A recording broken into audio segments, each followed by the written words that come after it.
Ladies and gentlemen, welcome to the Cross Commission Saturday night Power Hour, presented by a love for lacrosse and uh, a deep joy in discussing everything about this crazy sport uh, that is giving us a a pretty probably the nuttiest season we've had in a long time. Uh, is anybody good? We talked about that on the pod midweek. We came to the conclusion we weren't sure, and after this week, I think we are again left with the conclusion: is anyone good? I'm not sure. Maybe not. Uh,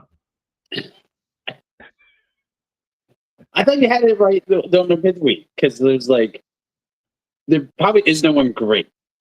Maybe yeah, Richmond, I think that's maybe no, Harvard, if they just never stop losing. But you're right because there's a lot of teams that are you said like it feels like they're like one gear away from like actually being like really good or great.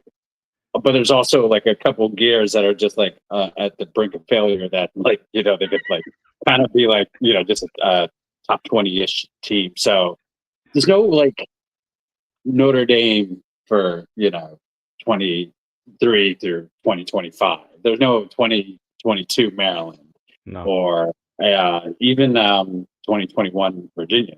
So, Well, but it's they're good. also it's also that the last time I think we had a season that was probably as open as this one was 2019. But even that Okay. still had a team. Even that still had a team in the regular season that was lost one game. I mean, I think we're going to get to if Richmond loses next week, and they might. I mean, I think Notre Dame will probably be the favorite, but who knows? Uh, if Richmond loses next week, we could absolutely be in a world where the number one seed has like 3 losses come Selection Sunday, and that hasn't happened in a hot minute. I think probably since 20, 2018. I think Maryland. Had 3 on Selection Sunday, and they were the number one seed. But it's been for a minute now, 2 or fewer in order to get you to that top line. But look, Princeton's got 2, Syracuse has got 2, Notre Dame's got their first today. They might take another one next week, maybe not. UNC's got 1, they might take another one. Harvard's got none so far, but they could take one to They could take one to UNC tomorrow. Duke took their first loss. I mean, we had what, 5 undefeateds coming in. We've lost 2 of them. We might lose another one tomorrow. Yeah. So Sacred Heart's still going. Shout out to Pioneers. So yeah, is anybody good? I'm not sure, but the games were good, and there's a lot to talk about, and that's what we're here for. So Absolutely. I say let's get right into it. You know how it works if you've been here before.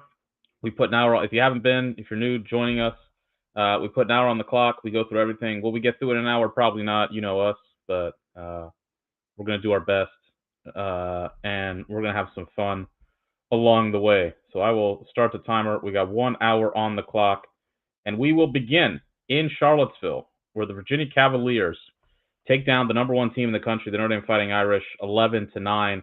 The Lars Tiffany prophecy is alive and kicking and cooking, as Virginia is right back in the picture, right back in the conversation for the NCAA tournament. They get the big win, their first win over an ACC or Big Ten opponent since the NCAA quarterfinals in 2024, almost 2 years, and a weird game, a fun game, a weird game, a game that was both simultaneously what we talked about and also not what we talked about. We said if Virginia was going to win, they had to speed Notre Dame up. They had to make it a track meet type game. They had to make it pressure, ride, all that stuff. We also said, though, if Virginia was going to win, it probably would have to be with 12, 13, 14 type goals. It wasn't. 10 got the job done for Virginia in this game. And it felt for a while that while Virginia was having success in doing exactly what we talked about, speeding the game up, creating transition opportunities. It was Notre Dame who was having more success in those transition opportunities. Virginia got some late in the third quarter to kind of get the game back tied up. And then exactly what we talked about on the pod, we mentioned that Notre Dame, this has been a trend for Notre Dame going back to last season, and it's kind of started to reoccur and rear its ugly head this year as well. Notre Dame's offense can get sleepy. It can kind of go quiet. And the Irish scored one goal in the final, basically quarter and a half of this game. They went up, they scored their eighth goal with 7 minutes left in the third quarter. They scored one goal the next 22 minutes. And in that stretch, Virginia scored 4. That was what we talked about. For a long time there, they only had 2. Brendan Millen scores the 10th goal at the game winner. Another terrific game for him, burnishing his case for freshman of the year. I'll pat myself on the back on that one. And UVA got a third that they needed, and then they got the fourth, and that does it. And the number one team in the country goes down. We're going to be on our fourth number one team, third, fourth. How many? It was Maryland, then it was Cuse. Was it Notre Dame after Cuse? Yeah, Notre Dame for the most part. But people had Princeton, there was Richmond votes, so we've definitely had, moving around that. Like what vote? Yeah, and Richmond will be the number one team in the country on Monday. That for sure. Will they be unanimous? We'll see. I think Carolina and Harvard definitely will have some number one votes, particularly Harvard, if they win. But Richmond be number one. Notre Dame's offense kind of rears its ugly head a bit, and the Cavs, Lars said it. He put it out there. He preached it. Nobody believed him. We joked at his expense, but I'll borrow I'll let Safe go, and then I'll borrow a graphic from our friend Ryan here. The big man himself, Lars Tiffany, is potentially back in business, and Virginia gets a big time win down in Charlottesville. Safe, what you got?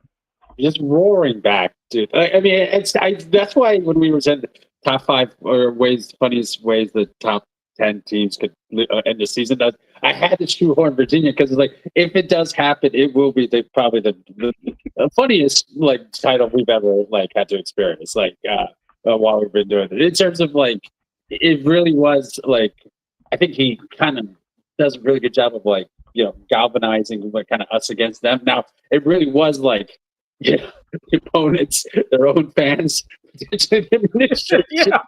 boosters, alums, parents. Everything after they lost that Maryland game, it's just man, everyone, and it's just for him to say, no, this is, I saw it. Yeah, this is the turning point. And I was like, you know what? It's almost kind of we made a couple of jokes, but I also was just if there was a coach who could do it, it is Lars.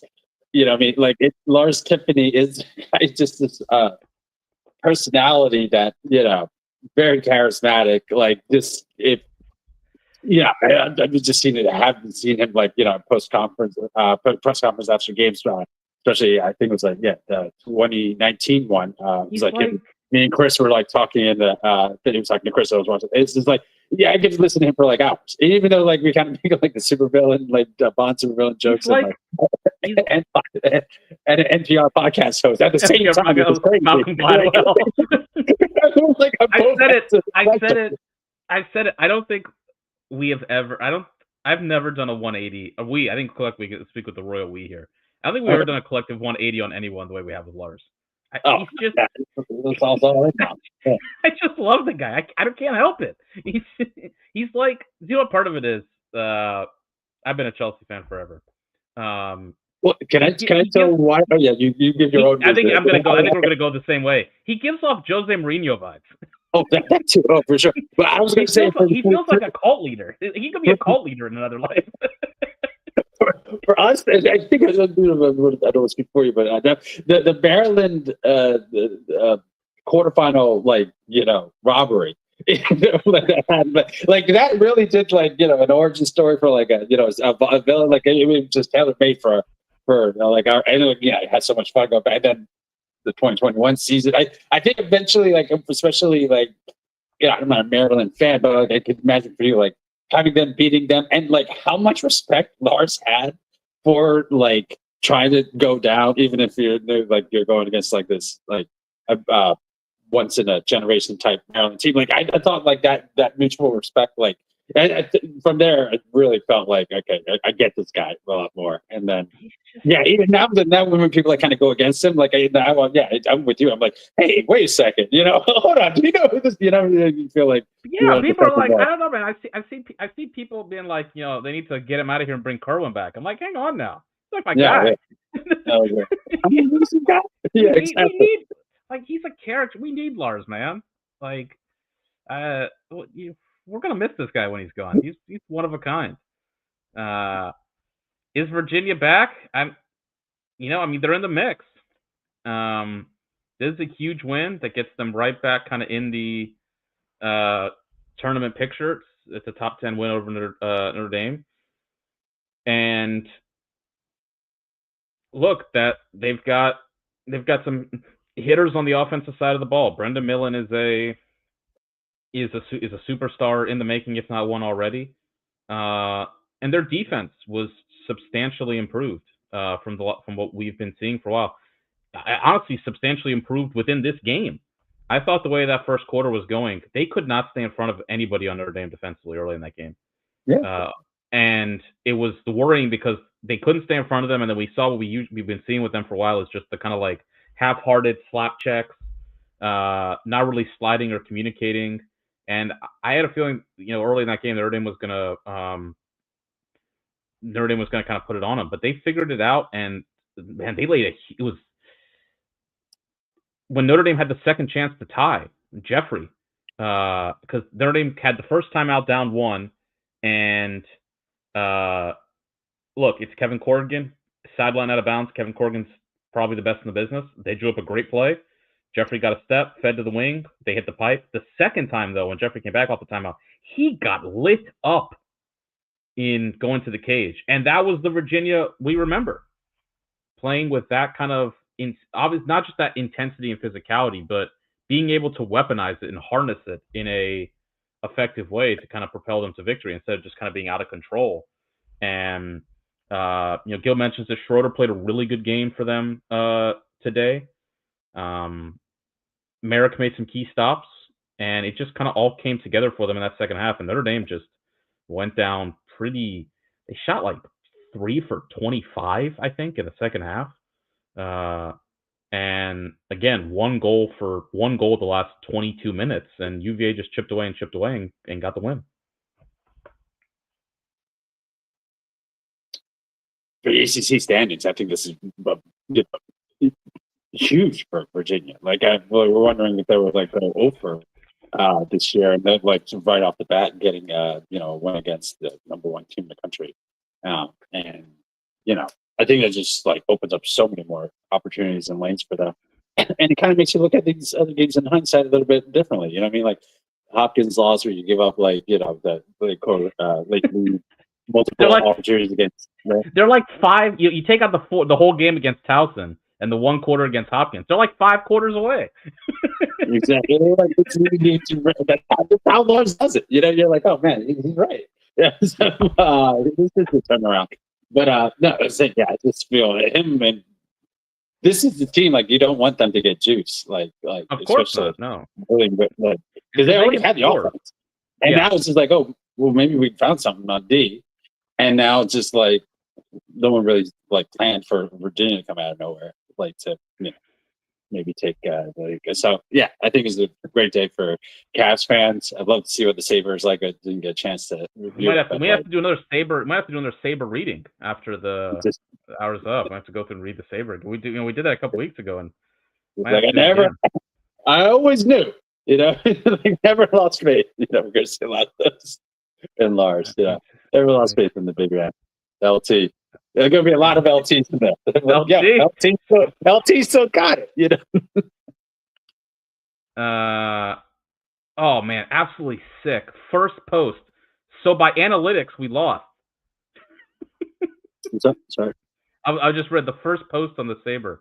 So by analytics, we lost. But how do we do by actually playing the game? Go Who's. That's perfect. Just, This incredible. Quick question.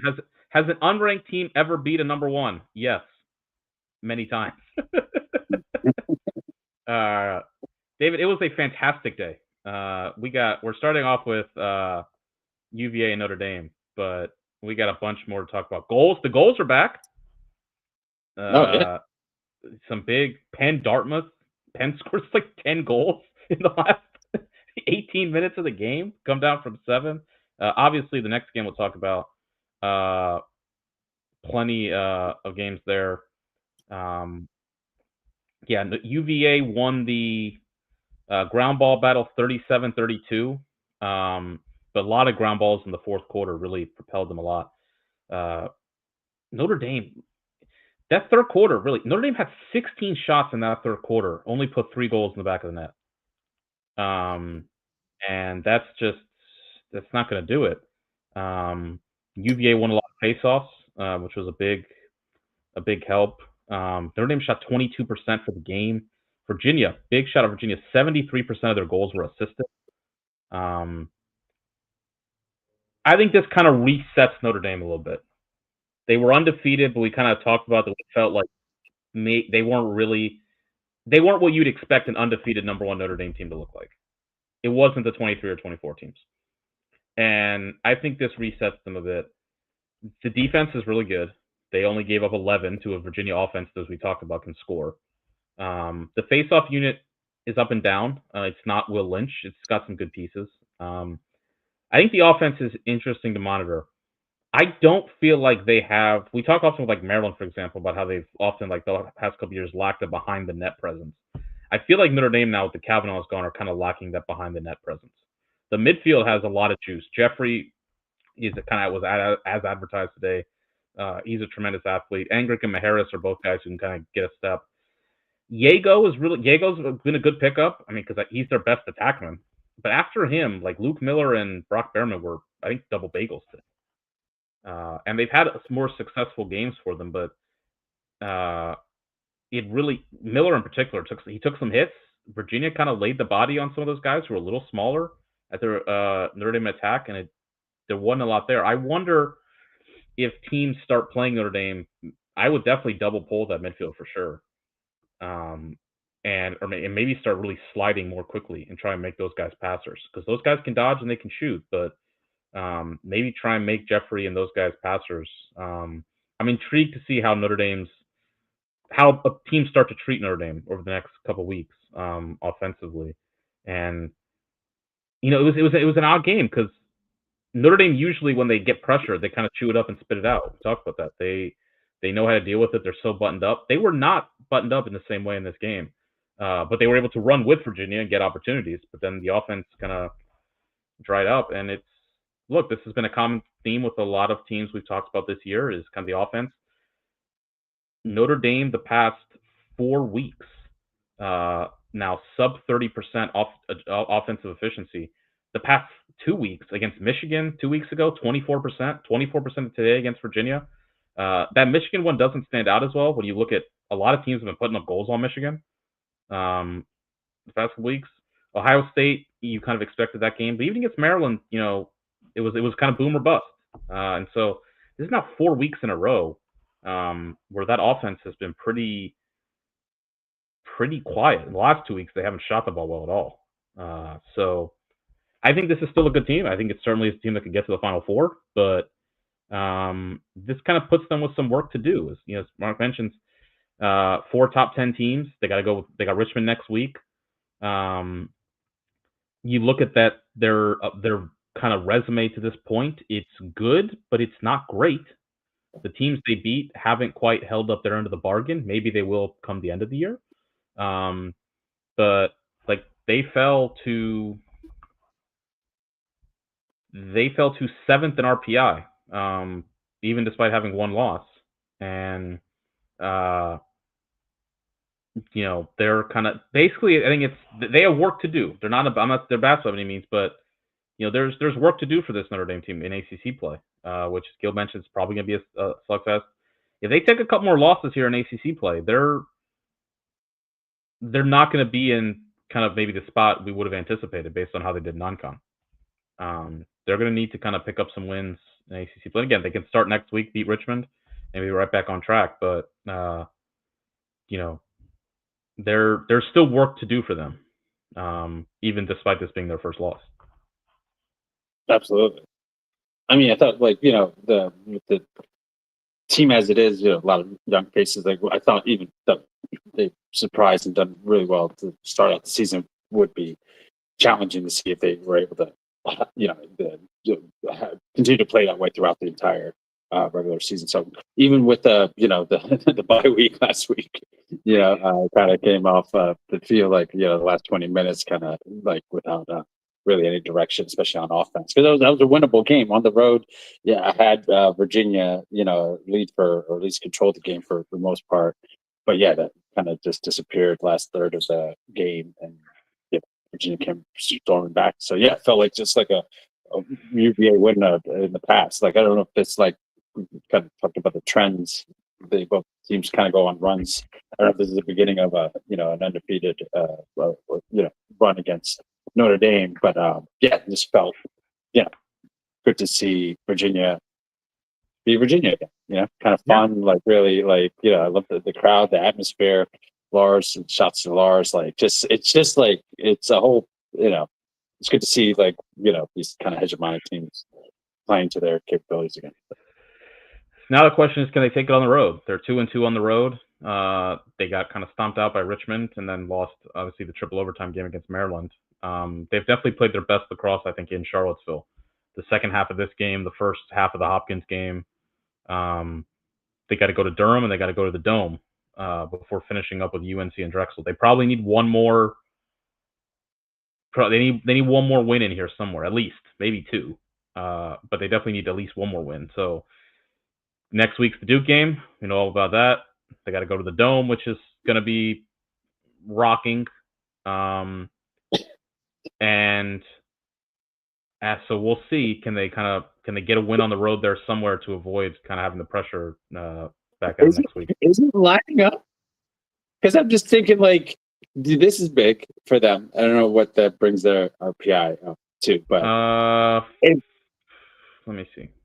If Virginia could somehow get a seeded game, they're 11th. So they're 11th. So if Virginia can somehow get a seed, which is possible, they're essentially home first round.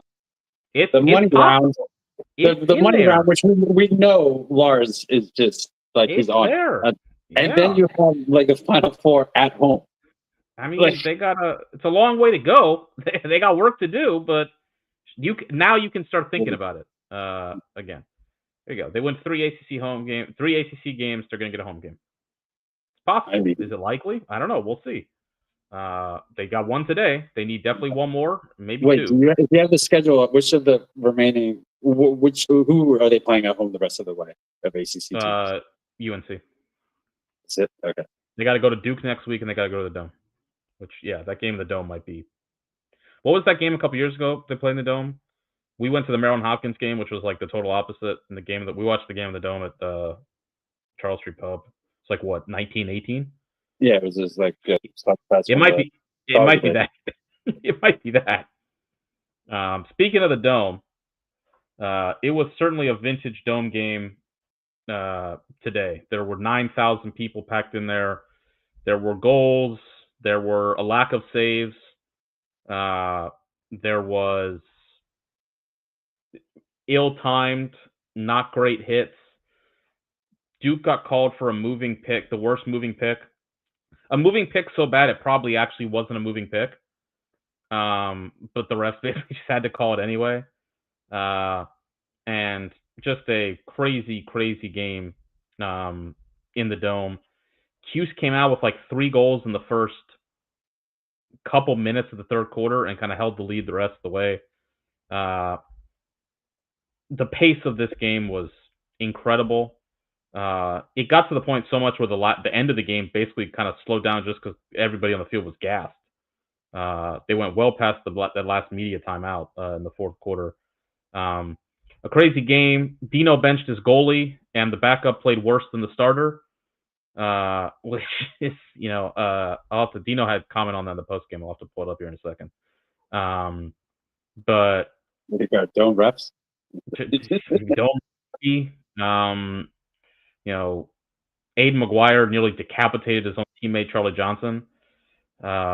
Just an insane game. At one point in the first half, Duke was doubling up Syracuse in shots, but Syracuse had put over 80% of their shots on goal.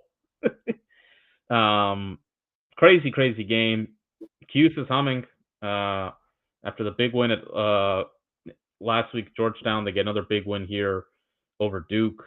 Another big win to add to their resume. Get them to 1-0 in ACC play. A crazy game in the Dome. Duke continues to struggle in the Dome. Only one win. But there's something for everybody in this game. Unless you love goalies, in which case maybe not. But Syracuse 16, Duke 15 in front of, again, I think 9,300 in the Dome.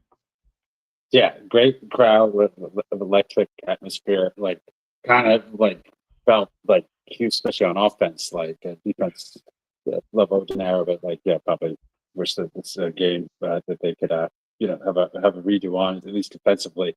But offense, that's kind of what it is when Hughes is like just kind of flowing. I felt that one, the Thompson behind the back shot, was just like exactly kind of matched the energy of the crowd. It's back and forth. It's just like that's when Hughes really just be almost so fluid and effortless. But I thought Duke, we kind of were saying, these next few games were going to show us who we are. We didn't got maybe not a inconclusive result, but beating Denver the way they did, we were thinking if they get a 3 or 4, 5 goal win, this is a really Duke team that maybe has been focused on early on, but it really is for real. And then all of a sudden now going all the way up to the Dome, Duke's historically had a bad record at the Dome. We talked about that in a midweek. Essentially, last time they won was 2023, I think, right? I think we have McDonald from Long Island coming in to join us. You'd love to see it. Right, that's going on. You're a little mute. I don't know if you can hear me, but you mute if you. But I was going to say, Jake, we have Ryan from Long Island, first time caller, long time listener. Looks like he's in the freaking Arctic.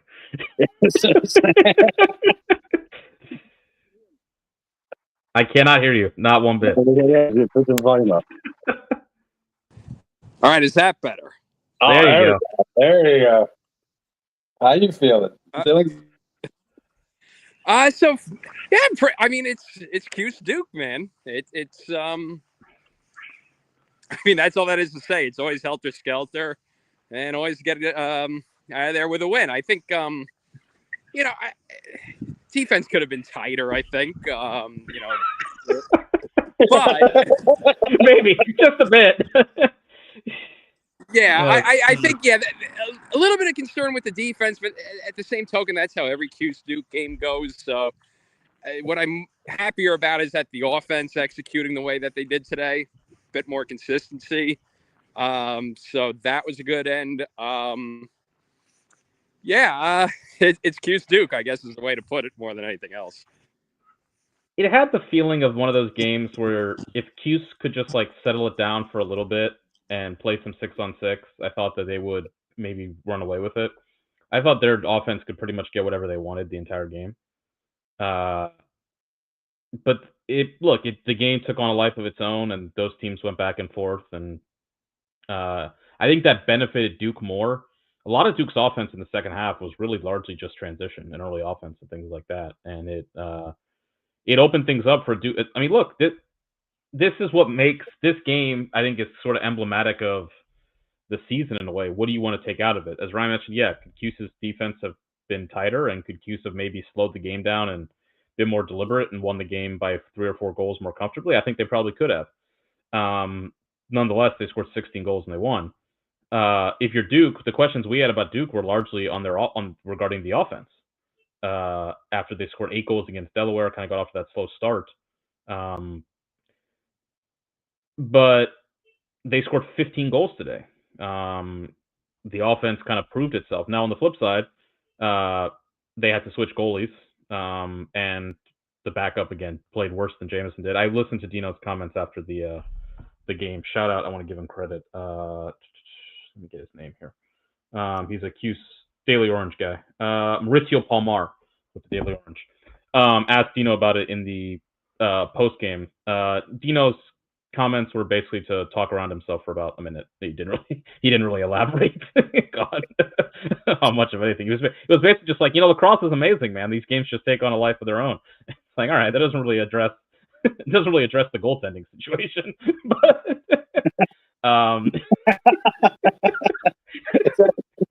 was it that esoteric? I can pull it. I'll pull it up. I'll play it.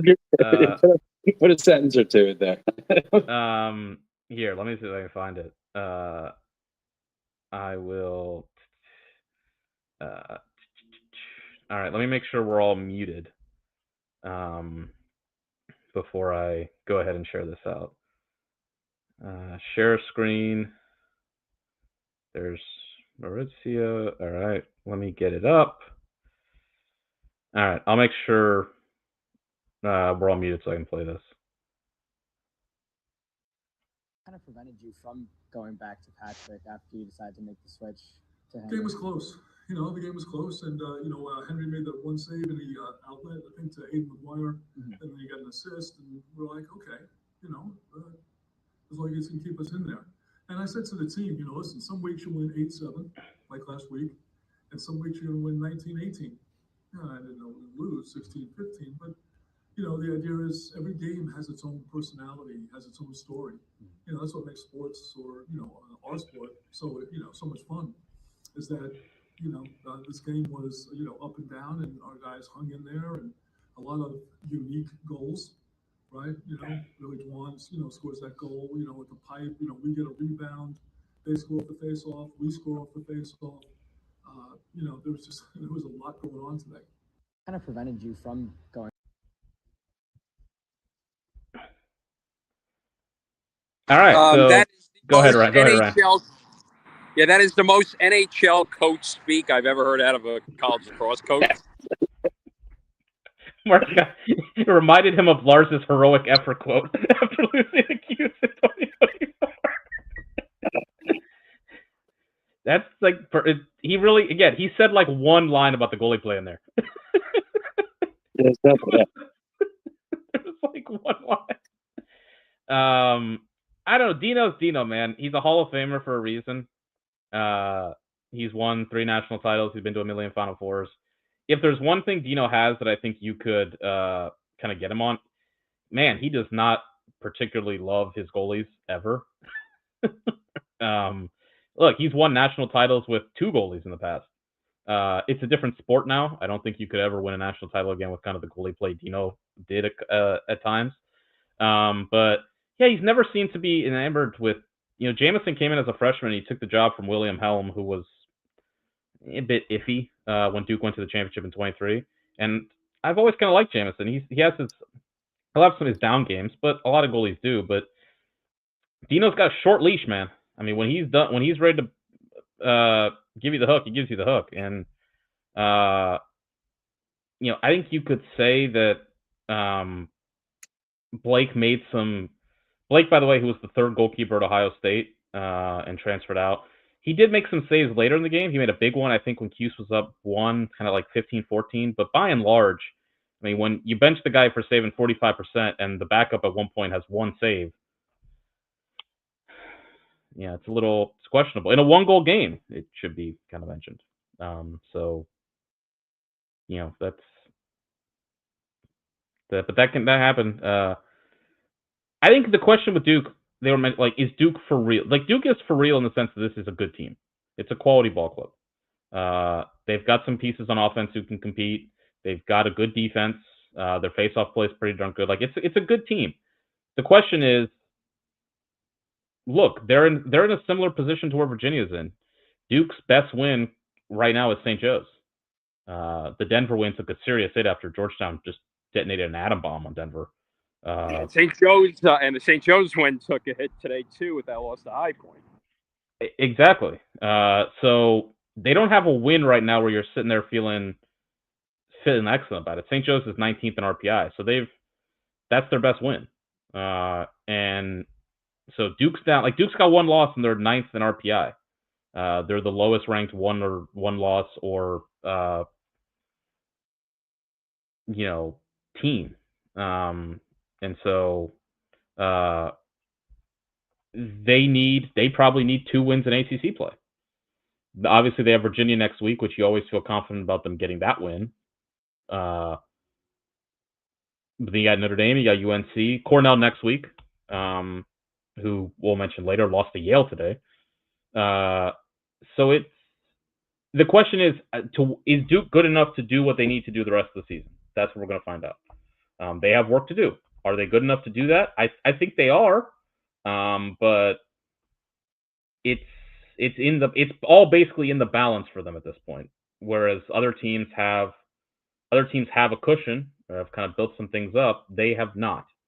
They also haven't lost anybody. They haven't done themselves any lack of favors with like losses. But them and like Penn State compared to them is basically just it's the total inverse. Penn State's 8th in RPI, Duke's 9th. Penn State has 2 losses that are not going to look good come Selection Sunday. One of them we thought maybe was getting better with Navy. Navy lost to Colgate in double overtime. We'll talk about that later. Penn State's got 4 top 20 wins right now. Duke has 1, despite the fact Penn State's got 2 extra losses. And so that's just it's kind of the nature of Duke. They're definitely, the strength of schedule, and I always kind of felt this way. I don't think the strength of schedule was going to be like, are they a good team at all? Do we know? It's like, yeah, I mean, it's Duke. They're probably a good team. I think they've shown they're a good team. Are they good enough to get what they need the next 3 or 4 weeks? And that's what we're going to find out. Yeah, I mean, if you're a Duke fan, I think the optimistic side is the way that they look today. You're on the road against a top 5 opponent in Syracuse in one of the toughest road environments to be in the Dome, and you lost by 1.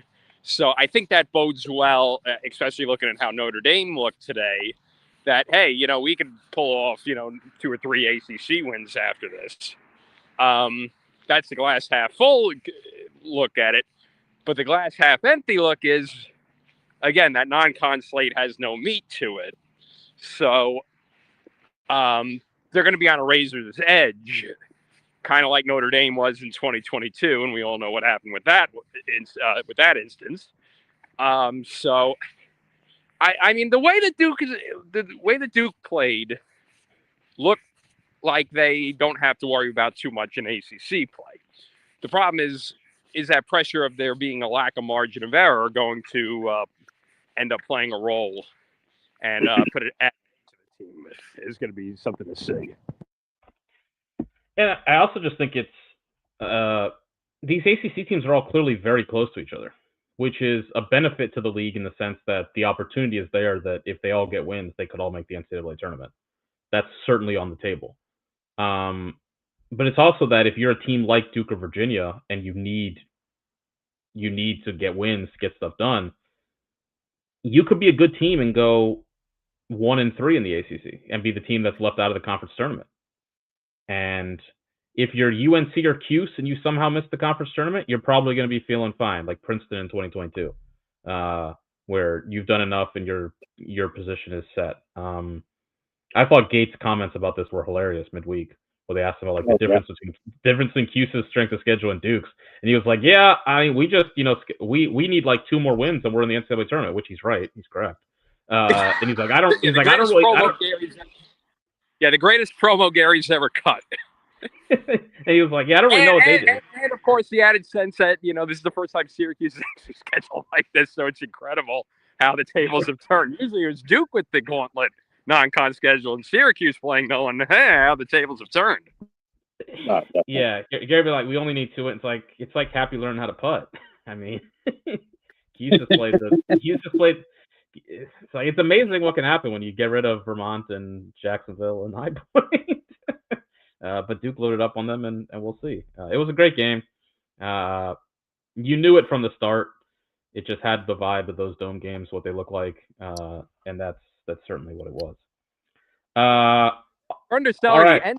Yeah, we're Go ahead, underselling the end portion of that game, though. The Syracuse winning the face-off, and then, of course, they don't call timeout with possession. Turn the ball over. Duke gets it. They call timeout, and then probably 5 seconds after the restart, the most blatant moving pick I've ever seen in my life. And then they hit the Cuse hits the ceiling in the dome.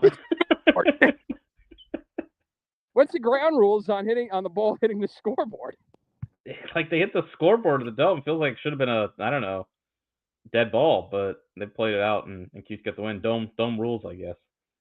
All right, in Ivy League play, things have taken a turn and are very, very, very topsy-turvy at the moment. Yale, who we talked about, has kind of been in the mix for one of these wins. Could have beat Princeton a couple weeks ago. Went up big on Penn early in that game, and then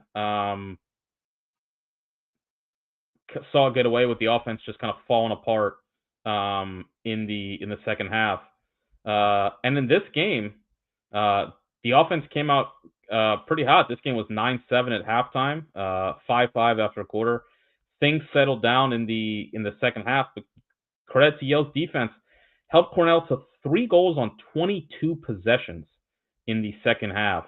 Cornell shot 3 of 21. And frankly, their 2 best looks the entire second half really came in the last minute or 30 seconds when they tried to tie it up. They got a great look to make it 13-12, and then Goldstein was bearing down in on goal. Looked certain to tie it up. And I think either the Yale defender got a piece of the shot with his stick and deflected it, or Ben Friedman, who had a tremendous game in net for Yale, saving 60%, got a piece, deflected it over. And a significant win for Yale, who we talked about, it was behind the 8 ball in Ivy play, losing to Penn, who we figure is their kind of probably closest competition for that 4 spot in the Ivy League tournament. They needed to pull a win out. They need a win like this from somewhere, for sure. And they got it in a game where Cornell was +8 on possessions. They won 2/3 of the faceoffs in this game, but the Yale offense puts together its biggest game of the year. Goldstein held scoreless. This is double bagels on 8 shots. And some big games from Yale. Peter Moynihan had 4 goals. Sean Grogan, Luke Pascal also had multi-goal games. And it's a win that now sees 3 teams at 1 loss in Ivy League play. Penn's got 1 loss. Harvard has only played, I think, a game so far in Ivy League. Harvard's 2-0. They're at the top. Then you got Princeton with 1 loss, Penn with 1 loss, Cornell now with 1 loss, and Yale maybe not quite out of it to this point with a big win in Ivy League play that really kind of messes up the everything below now Princeton and Harvard. Cornell falls to 13th in RPI with this loss. Penn is 16th and Penn, of course, we talked about earlier, survived Dartmouth after going down 7 goals.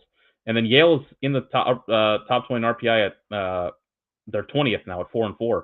Man, it could be a lot different if Yale had gotten that Princeton win.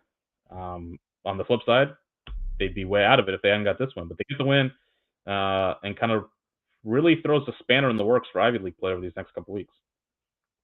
Yeah, one last point before I head back to a crowded house. That's why I'm not on a full time tonight. You know how college football, Twitter, now Blue Sky always jokes about the Pitt super weapon always charging up for Notre Dame, and then they lay an egg. But with Cornell and Princeton. Cornell had the super weapon charged up for Princeton like they always do, and then it went back to them looking off going up against Yale. Gil, it is I don't know what happened. It's just classic March East Coast. It was 70 degrees yesterday. It's going to be 70 degrees tomorrow. It's legitimately 40 degrees nice outside. Yeah, it's nice out, but it's in the 30s. With the wind, it was so windy today. It was like really was. Yeah, I always joke around. I hate to give the TikTokers any credit, but like I saw something about using plastic like lab gloves underneath your regular gloves when you're going to be outside, and it works, dude. I've been doing it like this entire winter.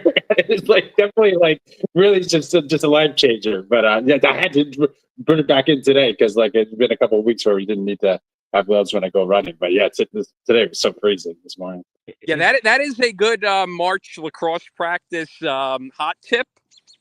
Medical gloves underneath your lacrosse gloves. Life changing. It's like you're hands take it after off. 2 You're hour like, practice. You're like, what is? Because after like 15 minutes, then you're just like, you're using your body's heat like to really like warm yourself. Because it does cold, obviously, as soon as you get out. But yeah, after 15, 20 minutes, like you're like really actually sweating. Yeah, the only bad side is that your hands become so pruny at the end of practice and for 2 hours, but it keeps you warm. Yeah, for sure. Look at these freaking guys. Unbelievable. This is true East Coast. Yeah, I've heard hardened men. I've heard all winter about how it's record hot weather in the West and the South and everything, and it hasn't broken 55 degrees at all here on Long Island. Yeah, we had like 2 or 3 nice fall spring days. We haven't even had fall spring. Like I have spring break next week. I don't think the temperature's topping 50 degrees my entire week off coming up. Yeah, it's brutal. It's brutal out there. All right, Ryan. Get home safe. Yeah, gonna head back home. I'll join in on YouTube and watch you guys while I got a million screaming kids at my house. So there you go. In honor of Ryan braving the elements to bring you that content, smash the like button. We will talk about the Maryland game later on. Got a couple more things to get through. Save, any thoughts on this one? Just like maybe that we noted, like that Princeton Yale game was a harbinger of like Yale kind of having a literal resurgence. It really like going to make the Ivy League race really interesting the rest of the way out now that they got this win, because like given Cornell was flying high, especially after the way they took care of Princeton, like kind of thought maybe they had the pole position for winning the regular season, and definitely opens up the tiebreaker books that we have to get ready for the end of the year if like there's like multiple teams with the same record at the end. So I'm really happy for Yale fans. Kind of gone through it for a few years. It feels like since 2022 that quarterfinal lost to Princeton, like kind of a sliding doors moment for program. So Shea's a great coach. Like feel like they have like their identity, and just seeing them get a big win, just like the same thing with Virginia. Like just for a little while, just hadn't seen them on the stage. Been a positive light with a big win, and it's good for the Eli's, good for Yale fans, and I think good for anybody who's interested in this having a competitive Ivy League regular season. Absolutely, really fun.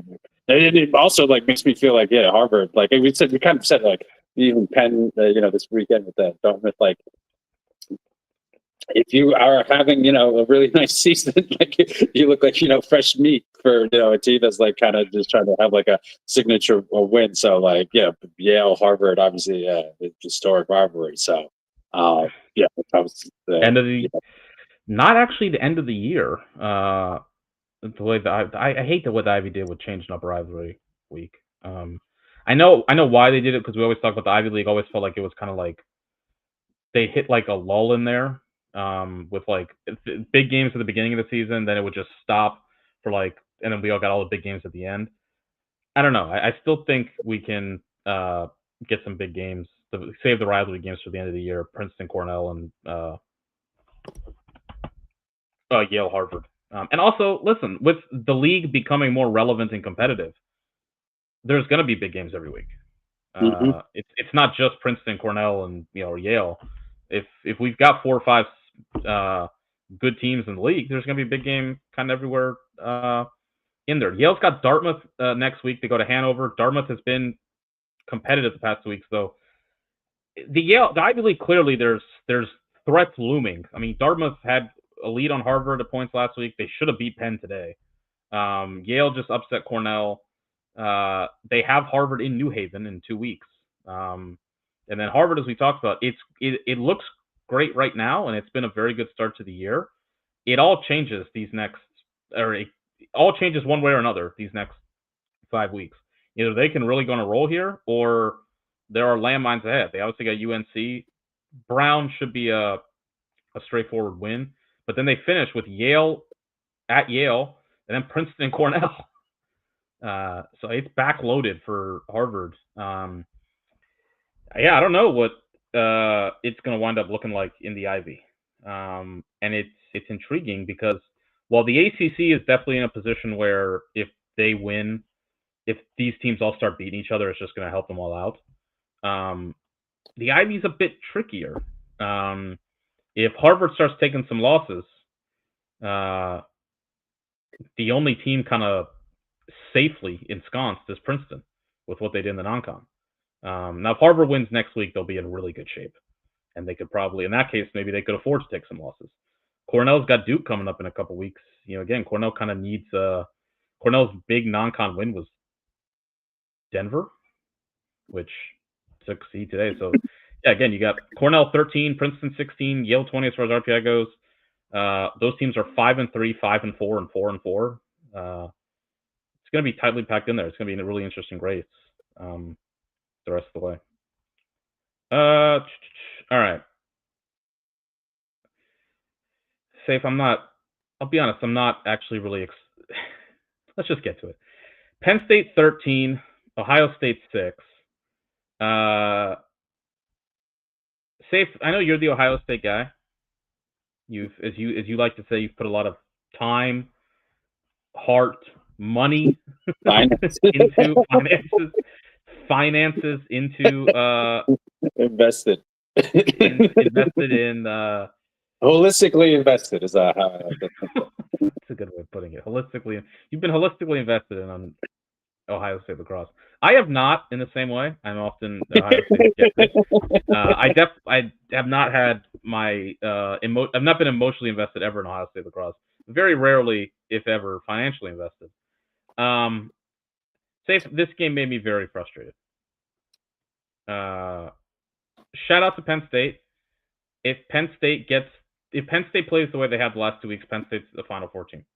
That offense is nuts. And they shoot at one point in this game, Penn State comes out, makes 8 of their first 9 shots. It was nuts.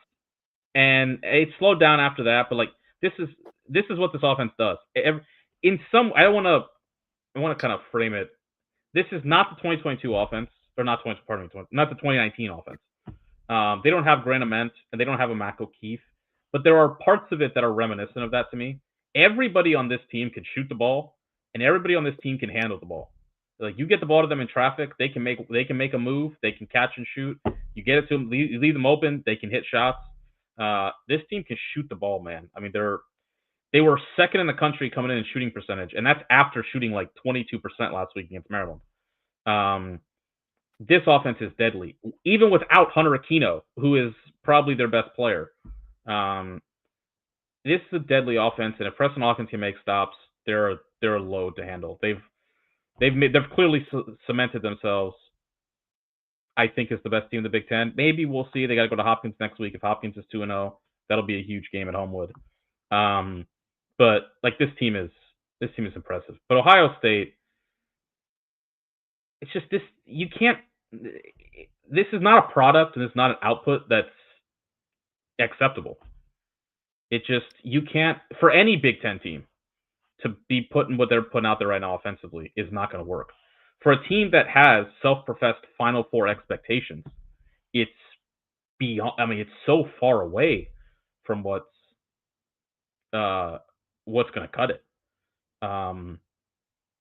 Gilskin mentioned not listening to Save's 5 minutes. I mean, we'll get to it, but the numbers are pretty clear. Ohio State scored 4 goals in transition and 2 goals in 6-on-6. 2 6-on-6 goals in 60 minutes. It's really frustrating. It's really frustrating to watch because I don't get why it's this bad. I was a skeptic on their offense. I didn't think their offense was going to be good. I don't know how it's this bad. And they got lucky, to be honest, kind of getting away with winning those 2 games over Denver and Rutgers scoring 6 goals. And it's a shout out to the offense. Shout out to the defense, I should say. Shout out to Jack Allen coming in for Fayok. Fayok's had a weird last couple weeks. Took himself out of the game last week. Got off to a bad start in this one. Kind of turned it around a little bit. But it's a testament to the defense, yes, but also they very easily could have lost both of those games to Rutgers and Denver, and they'd be out of the conversation. They're still in it, but it's like you can't. It's frustrating to watch. Honestly, they had 22 turnovers in this game. I saw. And the worst part to me is that they won. The Penn State is a very good face-off team. They're like what we talk about, top 5 in the country. Ohio State won 70% of the face-offs in this game. Penn State failed 7 clears. So that's 70% of the face-offs. That's 7 extra possessions on clears. Ohio State for the game had 6 more possessions than Penn State, and they lost by 6 goals. And they scored 6 goals for the game on 44 possessions. That's awful. I mean, there's nothing else to put it, and it's really frustrating to see this, like, 3, 4, 5 weeks in a row now. For an offense that has talent, I'm not saying it's, what Penn State has or what Syracuse is, but it's an offense that has good players. We've seen these guys play good lacrosse before, and right now it's not even close to that. No, I mean, that's what's our point in that 5 good minutes. I was like, I don't need Ohio State to be the 2019 Penn State, but you got to be able to like cross double digits like consistently and get to a point where like, oh, if we needed to, we had to rear back. We can find 12 goals, 12 or 13 goals. Like, I don't think I could say with any seriousness that like if called upon against a quality opponent, like, yeah, this offense is going to be able to give me a dozen. Forget a dozen. Like Penn State got to 8, and it was like, all right, that's enough. Like the last 3 weeks, if you scored, I think 10. Right now it feels like if you get 10 against Ohio State, you're good. About it. Yeah. But in the actual scores itself, 7 would have cut it the last 3 weeks. It's kind of baffling, and I said that's why that's my whole thing about what we're talking about is like they just got to find other places to get goals because the 6-on-6 is like absolutely abysmal in terms of like being efficient, and it's just like you got to find these goals or opportunities outside of that. With Penn State, I think like you said like this may not be the 2019 team, but we have seen these kind of just like heat check moment for the Nittany Lions. I remember just couple of the other Final Four runs is a couple games here, or at least for a half, where they were just like lights out, like 8 of 10 shooting, and just like not just like shots on goal, like just like actually eight goals on like 10. It's just like ridiculously efficient. So it goes back to Tams. Like I think we have kind of call him like the athletic character and the accountant, like just able to just like put these offenses together second half. Like we feel like he's one of the best in terms of like making second half adjustments. So kind of seeing them in that flow, just really being able to just get what they wanted. Just a testament to like this is a team that's been kind of mentioned that their inconsistencies, but when they hit their high, they really do hit the high. And like being able to tag their team, that is the most goals Ohio State's given up. They haven't given up 10 the entire season. So that's gonna just put Penn State's numbers even more impressive in offensive efficiency. Sure. So I think probably the best team in Hopkins may have a point to say, but right now playing who they've beaten, like just watching them play, like I think feel pretty good with saying that they're the best team to beat in the Big Ten. Look, did it on the road, went to Ohio State. This is another thing for Ohio State. You're at home. The people came out for that. That's the frustrating thing is a lot of Ohio State's real bad efforts the past couple years, I feel like have been at home. Mm-hmm. And it's like you got to take care of business in Big Ten play at home with that home field advantage. Penn State, what Penn State is doing right now as far as like how do you replace losing your best player on offense? 9 guys scored for Penn State today. 4 guys had 2 goals. 4 guys had 2 goals. Another 5 guys scored, and 4 guys had an assist.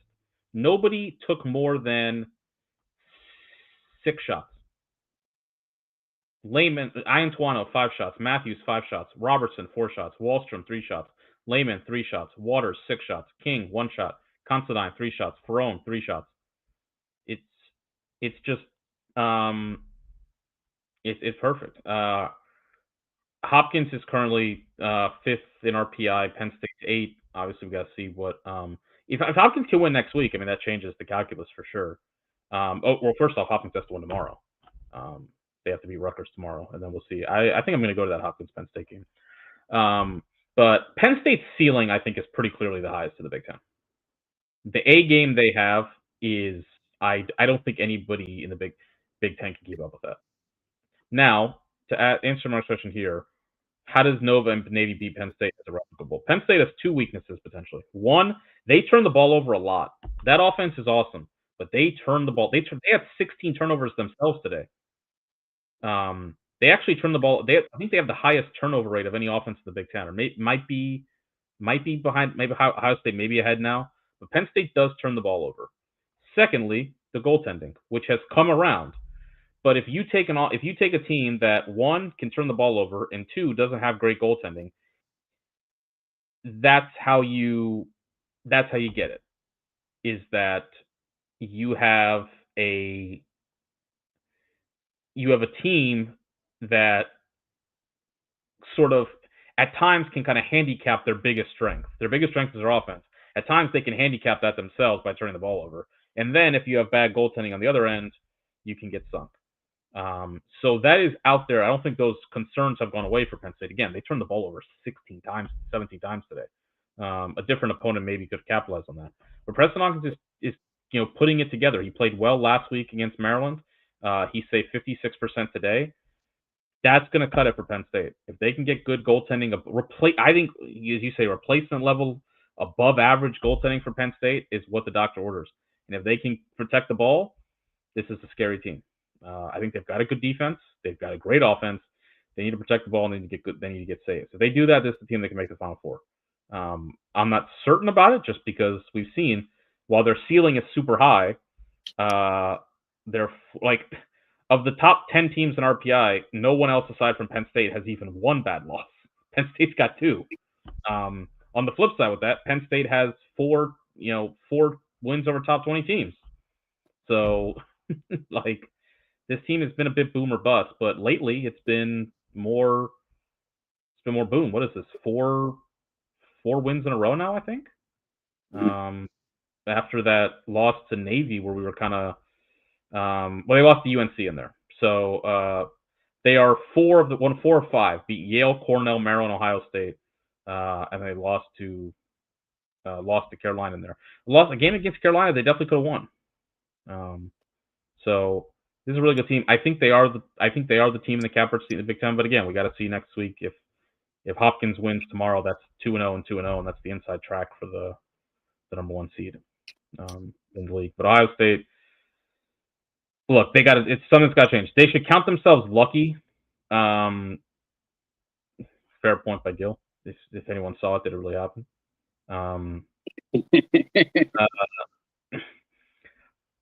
But Ohio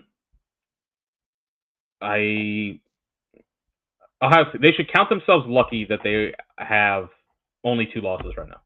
Like, the offense being on the stretch it is, they could have easily lost to Rutgers and Denver, especially the Rutgers game where they were down by like 3 goals. They're still in the mix, but they got to figure something out. They go to Maryland next week in College Park. It's a Maryland team that their defense is can be a little up and down. Their offense may be rounding into. We'll see. They scored some goals today. Right now, if you're Maryland, you probably figure if we can get 10 goals, we're going to beat Ohio State at home. And Ohio State's got to do something to change. Ohio State's got to go to Maryland next, and then they got Hopkins at home. This could go one of 2 ways for them. They can either rally the horses here and they'll be in a good spot, or this can go sideways and they're going to be needing to win the AQ territory. So this is a pretty massive 2-game stretch here in Ohio State season coming up the next 2 weeks. All right. We are right about 1 hour. Let's do the Patriot League Wheel of Destiny. Another week in the Patriot League, and what can you say?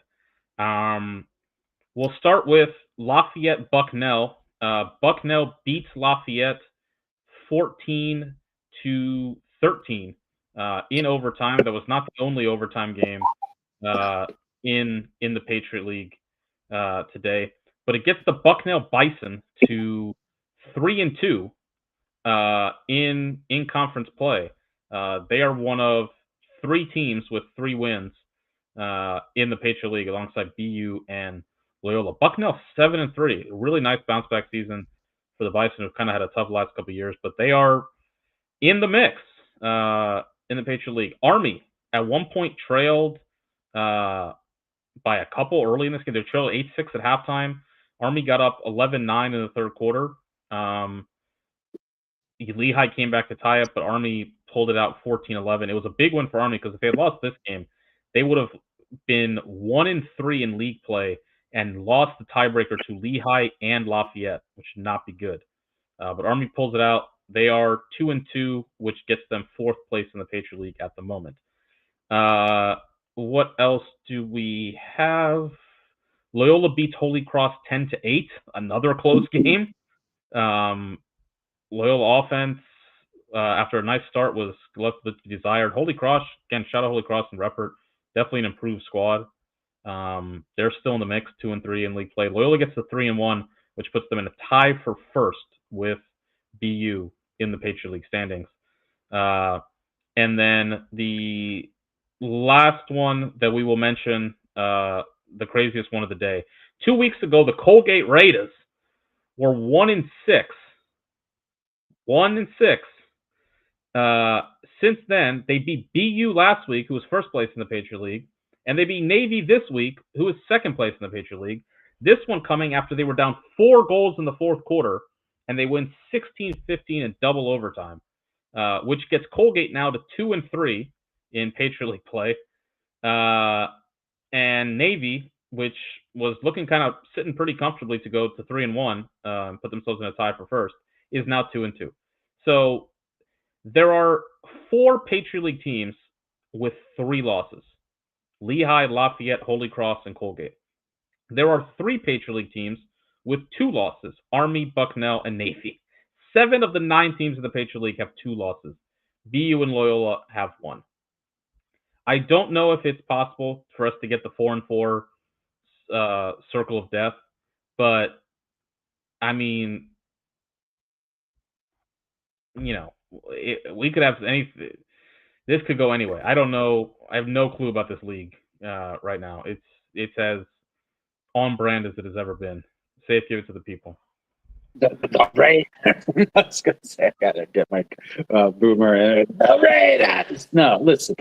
I find them delightful to watch. They are. That's for sure. They're delightful to watch. For the Virginia game, and like what we kind of thought, we were like, oh, it was going to be hard for them to replace, the loss of the Condors, just the sheer volume of points that were going out the door. And it feels like that this offense, if they need to be if called upon, they can drop 60.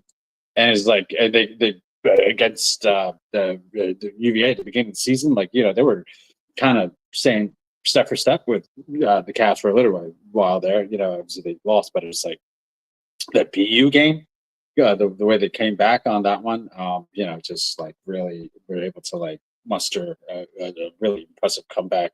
And this one here at Navy, again, another comeback and just being able to drop 16. Maybe the offense could be elite with not elite, but the defense could be a little bit better. Forgive me, to match this near elite or really productive offense. But yeah, they're just a fun team, and I think that's the thing with the Patriot. We always think there's ways to improve it.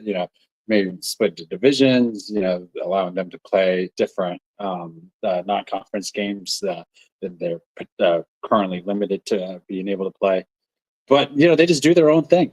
And it's kind of a fun way to see it every year. There's some kind of wild ending, 4-4 with multiple tiebreakers, having to go through their rule books and I wish I forgot that the Lehigh It's gonna happen Loyola this year.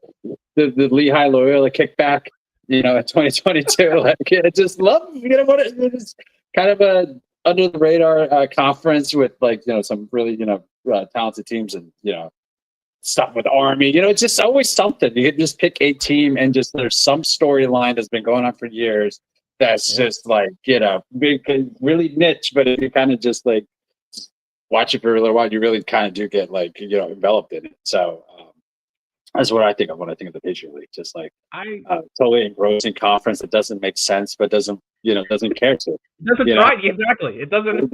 It's not trying to make sense. It's like So. I think that's awesome. I love the way you put that, Safe. I think if you love lacrosse, how do you not love the Patriot League? Like, what do you get from them? You get goals. It's an offensive league. I mean, it's at times in the past been a defensive league, but I mean, there's a lot of goals. Everybody seems to run the 10-man ride, which is both incredibly aggravating to watch at times, but also can make for some great games. There's upsets everywhere, and everybody's kind of got a story somewhere in here. I mean, this year you got Holy Cross, who hasn't been relevant in a while, is kind of back in the mix here. Bucknell, a proud program, as we often like to mention here. Bucknell's had some serious teams in the past. We have to mention the 96 team. Just talking about the 2011 team that almost beat national champion Virginia in the first round in Charlottesville. Probably should have beat them, to be honest. I remember their 2018 team that had Will Sands. That was a really high-scoring offensive team that pulled off some upsets early in that season. I remember they were kind of in the mix, circling an at-large bid in that season for a minute. They're back here at 7-3 and 3-2 in league play.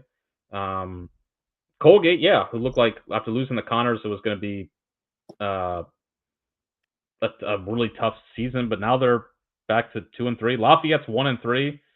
But beat Army for the first time in ever. So what's going to happen the rest of the way? I have no clue. BU is at Loyola next week, which is going to be a pretty big one as far as. So someone is going to have, as of next, we are guaranteed to have a all but one team with 2 losses.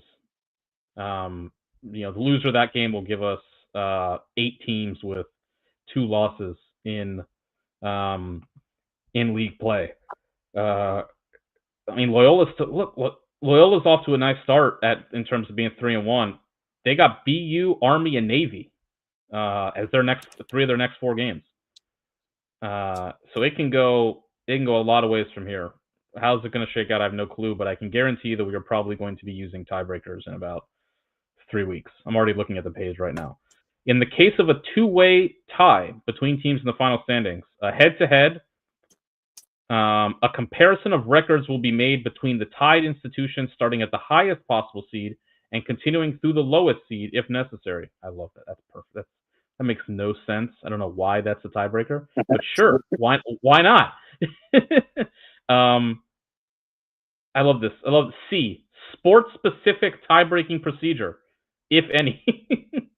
So what is lacrosse? Goal differential between tied teams. Why not? Why is goal differential not like the first?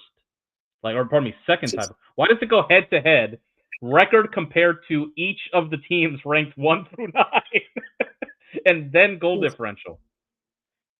Should be noted. Goal differential can be no greater than 8. So have to cap it at that.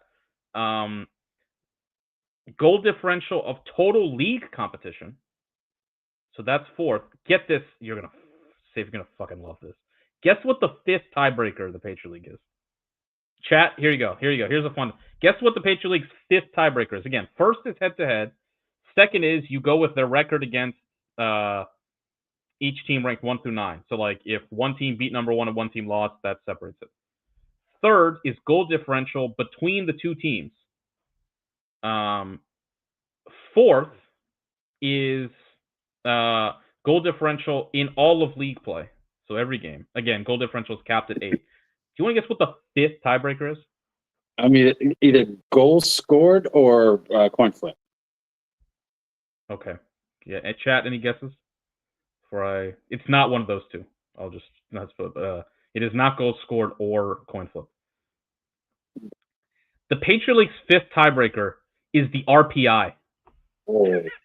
Oh, just beautiful. Oh my God! I hope we get there. Please, please. Just I need to be like spamming in results in Lacrosse reference, the selection simulator, trying to figure out. Oh man, that's beautiful. The Brigade Review guy spent hours on the phone with the Patriot League office. It's kind of incredible. Awesome, industry, but they introduced the character Whitney. It was the dev from Social Network, the Winklevoss's friend, like got there. But he just says things in such like fintech, abstract terms. Like it's just like these words that like no one else would say, and like that's how I kind of felt it just like listening to you say these like some of these are like especially the one where like not head to head being first, like which is just well head to head is first. Oh, I thought you said second. No, yeah, head to head's first, but second is a comparison of records between the tied institutions starting at highest seed and continuing to the lowest seed. So, who beat number one, who beat number two, so on and so forth, which is hilarious. Like, why not just do goal differential? I don't know. This is perfect. That's what you're saying. Goal differential second, right after head to head. Goal differential's third. So it goes. You were like, you were advocating it should be higher. Goal differential should be second, or I don't know, goal scored. So that's perfect, Gil. Turnovers forced on the 10-minute run. That'd be sick. What was the deal with the A10 thing last year with Hobart, where they were like, they thought they had it. They were like insistent in telling all of us on Twitter that we were wrong. And then Hobart fans were telling all of us that we were wrong, and you got to the point where I just like gave up, even though I knew I was right. Just stopped. That was hilarious. God, I love this time of year. All right, that's what we got. Let's do around the scoreboard, and just run down all of these other results. Monmouth beats Hampton 20-10. UMass wins a nail biter over St. Bonaventure 9-7. In A10 play, St. Bonaventure had some competitive games here in A10 play. We've got UMBC beats Bryant 12-11. So shout out to the Retrievers, interim coach Craig Chick, hanging in there. LIU 9-7 over Detroit Mercy. Vermont dominant win over NJIT 14-4. Cleveland State gets 20 and beats VMI 20-7. Siena with a 13-5 win over Canisius. Shout out to the Siena, man. A big win over Marist, rivalry game on Wednesday night. They've won 5 games in a row. Siena is 8-2 this year. Shout out to Tim Cox taking over for that program and those players. Doing themselves proud, and they've got a good shot at potentially making it another trip to the NCAA tournament this year. Princeton beats Brown 20-14. Brown scored 9 goals in the second half. They trailed 11-5 at. I watched a good bit. I watched the first half of this game. Chad Palumbo had an awesome game for the Tigers. Princeton's offense is Princeton's offense. When they get humming, it's something to watch. Wagner beats Mercyhurst 7-6 in overtime. Marquette with a 14-13 win in overtime in Big East play over Providence. Providence had the lead through most of this game, but Marquette scores 5 goals in the fourth quarter and 1 in overtime. A big win considering you'd expect both of those teams to be right around the same spot for Big East qualification purposes for the conference tournament. Merrimack beats Iona 11-10, but shout out Iona. Beat Mount St. Mary's 15-14 midweek. Gotten 2 wins the past couple weeks for Iona. We talked about it. Penn Dartmouth 16-14. Dartmouth got out like 4 or 5 nothing in this game. Penn came back. Dartmouth was up 14-7, and Penn scores the last 10 goals. I think 9. Penn said 10. I think it was 9 of the game to win 16-14. Literally, the fourth quarter was 7-0 for Penn, like a football score. brutal loss for Dartmouth. Penn gets the victory. Sacred Heart, Pioneers staying alive. 15-13 win over Hofstra. They are 10-0. They trailed different points in this game, but they pull out the victory. Villanova, another football score, 21-7 over St. John's. So good start for the Wildcats in Big East play. Maryland beats Michigan 14-8. The streak is over. The Terps win their Super Bowl, maybe. Beating the Wolverines 14-8, their first win over Michigan in 4 years since they won the national championship. Maryland was up for most of this game. Michigan got back into it and made it 9-8 at one point late in the third quarter, but Maryland stretched it out. I want to give a shout out, particularly Mark mentions, to Eric Spanos. Came 1 goal shy of tying the all-time Maryland record for goals in a single game. He had 8 goals. Eric Spanos is just watching the guy play is painful. I mean, just he hobbles around. He has you notice him because his gait is indistinguishable, or he just every time he gets up or he does not walk or run smoothly whatsoever. He clearly looks in pain constantly. And I wish the guy the best of luck, in a nice cushy chair wherever his job is after lacrosse. But look, he's clearly not 100%, but Maryland needs him. Their season is on the line pretty much week to week at this point. They need all the wins they can get. Otherwise, it's the AQ. And he gave them everything they needed today and then some. 8 goals. An awesome performance. Eric Spanos is one of my all-time favorite Terps. He's been committed to Maryland since he was... What's Spanos? He's been committed to Maryland almost as long as I've been a Maryland lacrosse fan. I mean, he committed to Maryland in the 8th grade. And he's 23 now. So he committed to Maryland in 2015. Something like that. It's been over it. I think he's been... Toma mentions this a lot, that he's been involved in the program forever, basically, because he committed so early.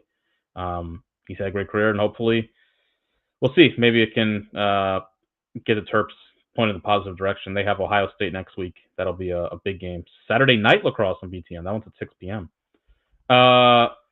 Richmond, 24-8 over Hobart. The Spiders had 16 goals at halftime. Richmond has won their last 3 games to start A10 play by a combined 44 goals. They have hung 20 in the last 2 weeks. They hung 17 over Delaware. Richmond's goal differential for the season is 82 goals. They are winning by an average of 9 goals per game. It is just utter annihilation. Everyone they play right now, they're the number 1 team in the country. I think that they probably, Syracuse has a lot of wins. It's tough to say, but if they win next week, they're going to have a heck of a case for the number 1 seed. Because I just don't see them. I don't see them losing until the NCAA tournament if they win next week. Nobody in A10 play is even close to them. I know St. Joe's has had to win. High Point got to win. If they win next week, the conversation is here about whether they should be the number 1 seed going to the NCAA tournament, because I don't think they're going to lose. They'll be a 7 or 8 goal favorite in every game the rest of the season after the Notre Dame game. So we'll see how this could go for the Spiders. But it's been an unbelievable start and super excited. They're going to be in the NCAA tournament either way. We can say that for sure. This team's going to be in the NCAA tournament. I don't think they're going to need an at-large, and we will see them. ACC Network Extra picked it up, so we'll see that game next week. I was thinking about this. Who's the last Richmond to get to number 1? Who's the last program to get to number 1 for the first time? Was it Towson in 2019? Because Army got there a couple years ago, but I feel like Army had been number 1 before. Yeah. I wonder if had Towson been number 1 before 2019. Unless one of those the Final Four runs I have, but no, yeah.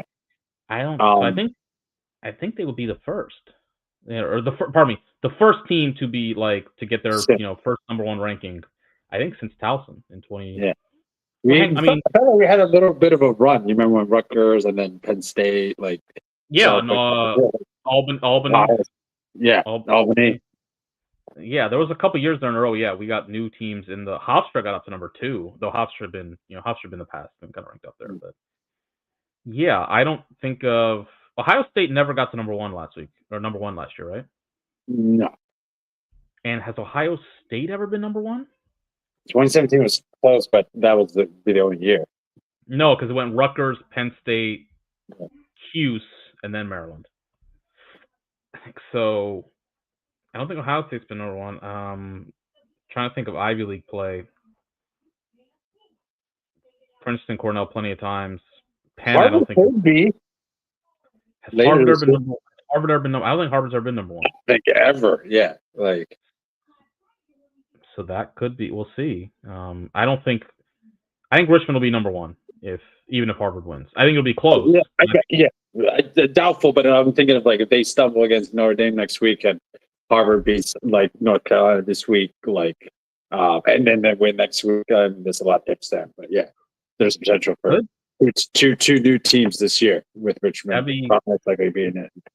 That'd be pretty cool. That's what I think. That's what makes this year has been fun. And listen, there's something to love out of every season. I think we've been blessed with some really good seasons the past couple of years. This one certainly, in terms of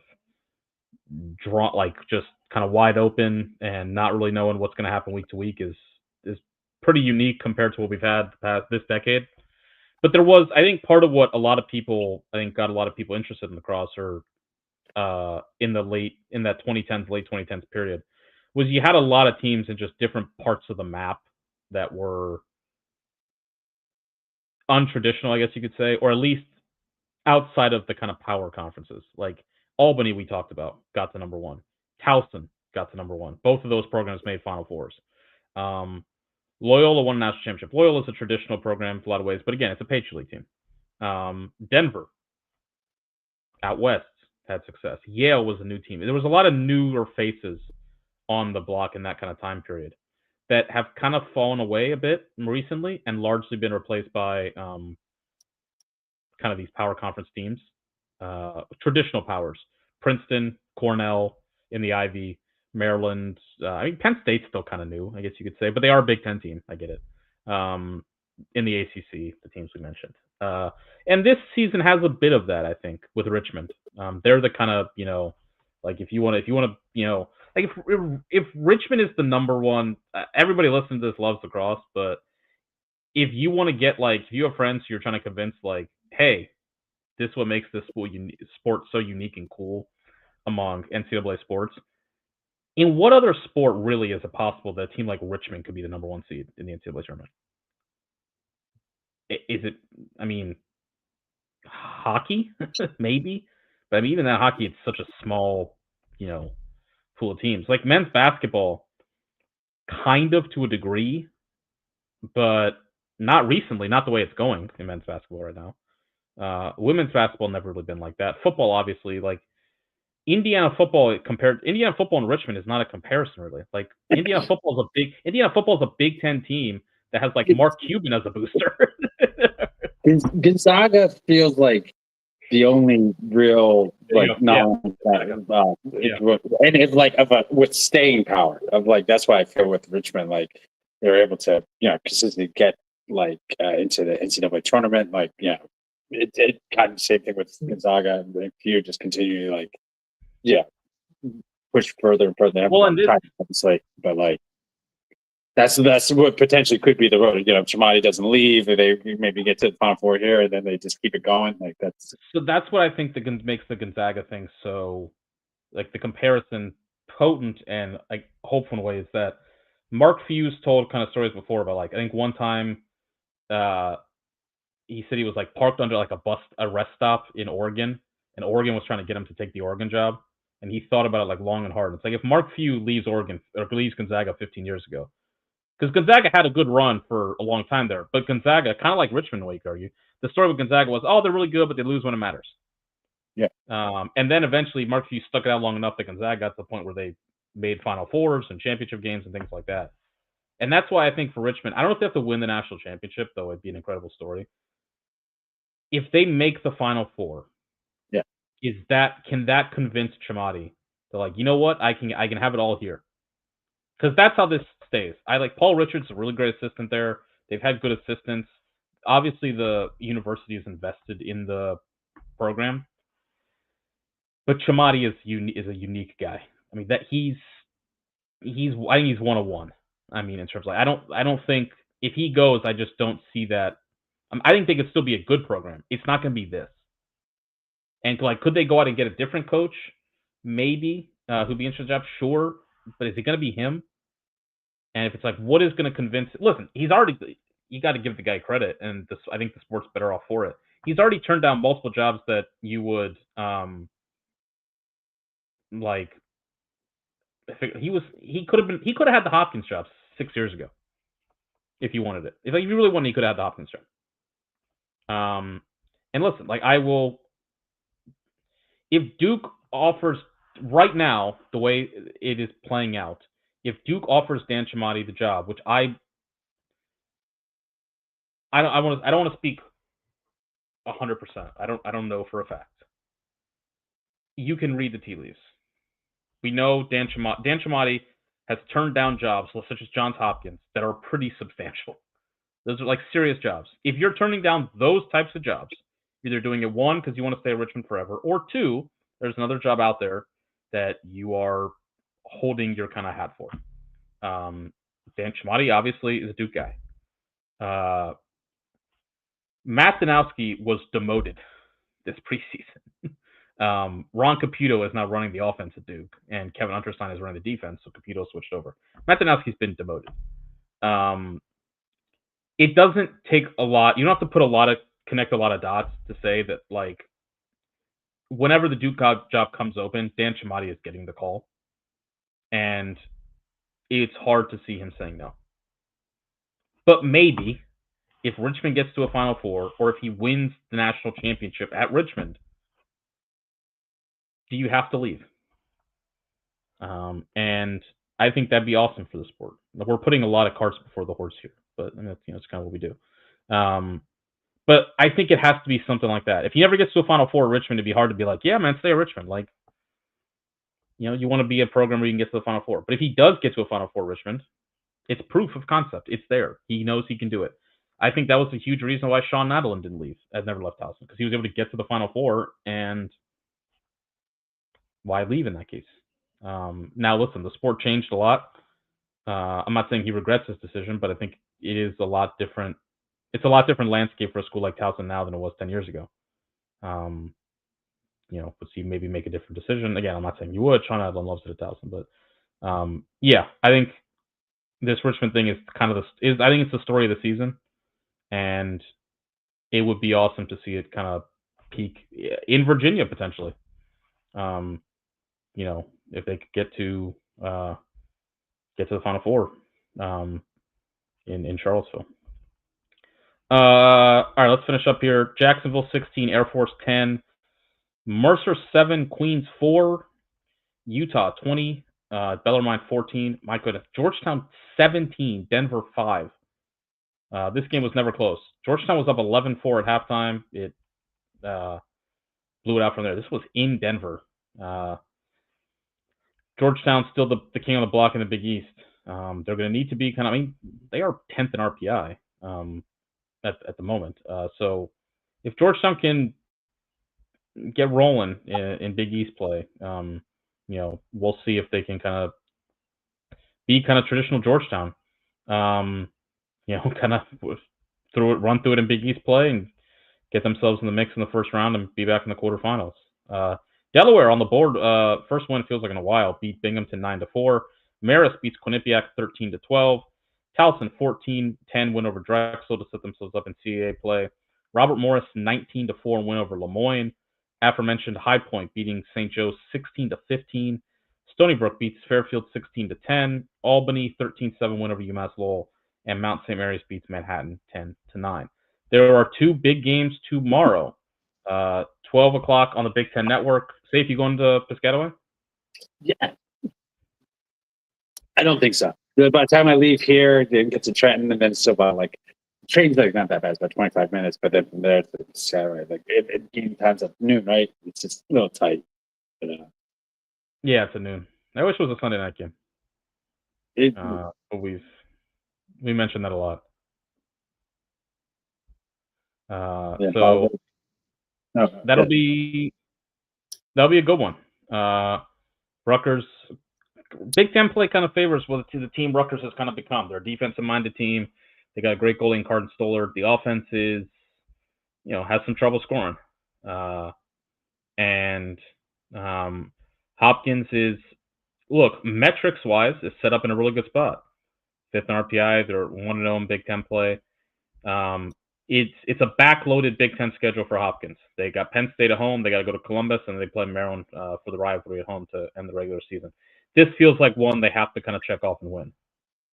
Feels like you beat Rutgers, you're 2-0, you're 7-2.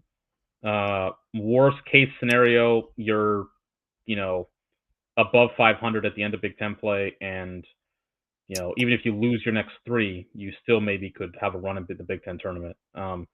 You win this one at 7-2, you kind of feel like you need it leverages everything much more favorably. They're 2-0. They probably need one of the 3 to at least be in the mix. 2 of the 3 would set them up perfectly. You lose this one, all of a sudden you're kind of chasing things a bit more. So it's a road game, Piscataway. Those games are always tough, but it does feel like one they kind of need. And then out in the nether realms of Corrigan Sports Network, it's one of the bigger non-con games of the season. It's 8-1 UNC against 8-0 Harvard.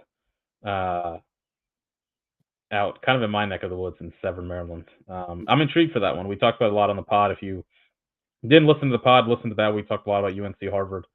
But 2 big games tomorrow to wrap up this weekend. Ryan says, all for the low price of like $10. Are we sure?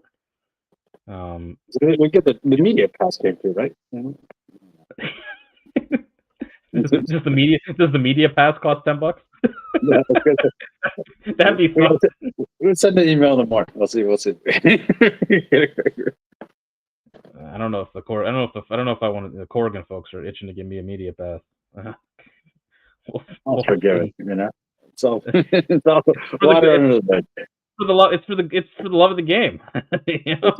We're just trying to grow the game out here.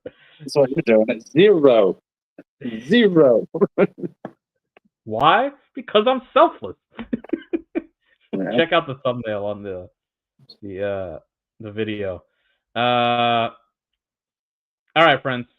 This has been a good one. It was a really good day of games. Loving the way this season is shaping up. I'm looking at the schedule for next week, and it's pretty good, man.